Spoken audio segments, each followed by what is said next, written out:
Good morning, friends, and welcome to the Sherikhan's pre-market update. First and foremost, we will have an update on the global markets. Yesterday, we saw a decent correction happening after a strong rally that we have seen in the US markets. Yesterday, the Dow was down by around more than 1%, which was down by around 179 points. Nasdaq was down by around 1.48%, down 62 points, and S&P 500 was down by 1.27%, which was negative 23 points. There are a couple of concerns still remaining in the US economy. First is whether the earnings and the valuations do justify the kind of rally that we have seen in FY13 is the question which is raised. And the second thing is there is a meet on January 20 or 29 of this month, and as far as the stimulus is concerned, there would be some clarity whether the stimulus would continue going ahead. So two of the major concerns which remain overhang in the US markets, the experts are expecting that the correction could extend further. As far as the Asian markets are concerned, they are trading on a negative note. Hang Seng is down by around 2%, and almost all the Asian markets are trading in a negative zone. We might expect markets to open on a negative note today, but we have to wait and watch as to how the markets pan out. As far as the flows are concerned, yesterday we saw the DII again were net sellers to the tune of around 317 odd crores. The FIs were positive to the tune of around 413 odd crores in the cash provisional market. This is a result season is going on, and as we are seeing the results are coming out, we are seeing a lot of stock specific action happening in the markets.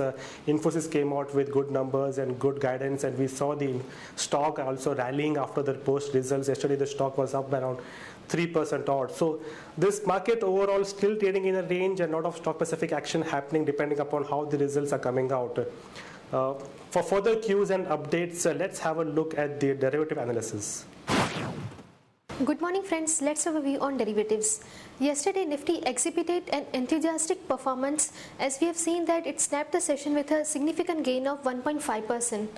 And around 9.03 lakh shares were added in open interest in Nifty futures, and cost of carry also increased significantly by 113%, which is indicating formation of long positions led to a broad-based rally in the market in yesterday's trade.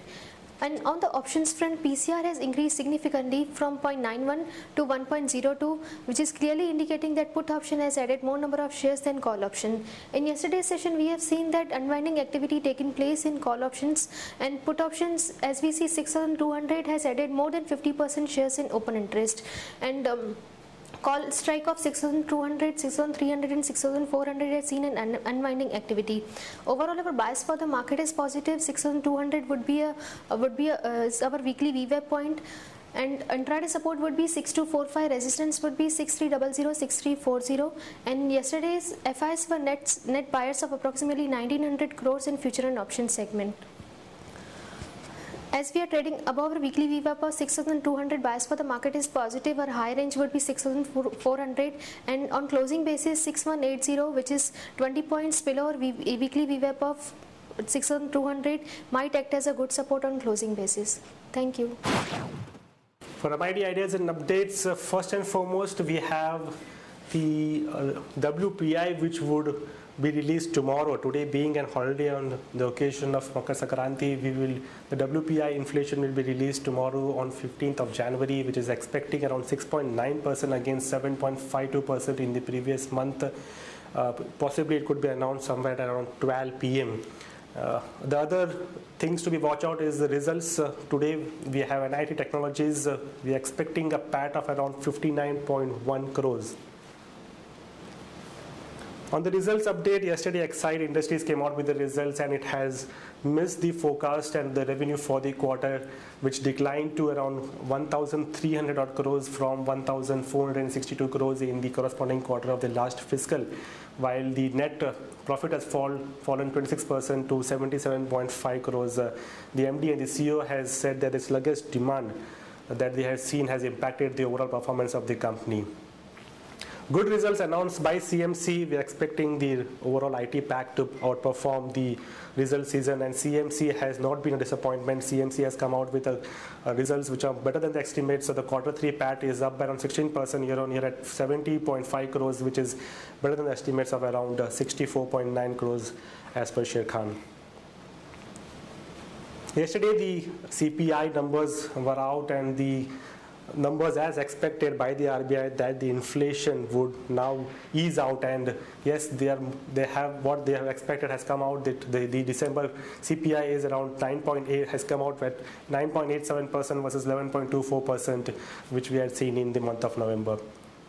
Good news for the steel companies, we could see some positive impact in the stocks today, where CCI has closed the probe into the alleged steel cartel on the lack of the evidence that they have, and this development is positive for steel companies like Steel Authority of India Limited, Tata Steel and JSW Steel. The first long idea for today is Cain India. The Cain India has drawn up plans to invest 3,000 crores of rupees over the next 3 years into the Barmer oil fields in Rajasthan to pump up the volumes. The scheme will help to recover around 90 million barrels of oil in the Rajasthan block and sustain the peak output for a longer time. So on the basis of this news, we recommend to go long in Cain India with a stop loss of 320 for target of 330. Yesterday's closing was 324. The next long idea is Adani. The next short idea for today is Adani Ports. The Adani Group on Monday has received a major blow from the Gujarat High Court, which ordered a shutdown of 12 units in the Adani Ports and the Special Economic Zone, which is located in Mundra, Kutch district, with immediate effect. So on the basis of this news, we recommend to go short in Adani Ports with a stop loss of 145.5 for target of 135. Yesterday's closing was 143.8. That's it, friends, from the MID ideas and updates. Thanks and have a nice trading day.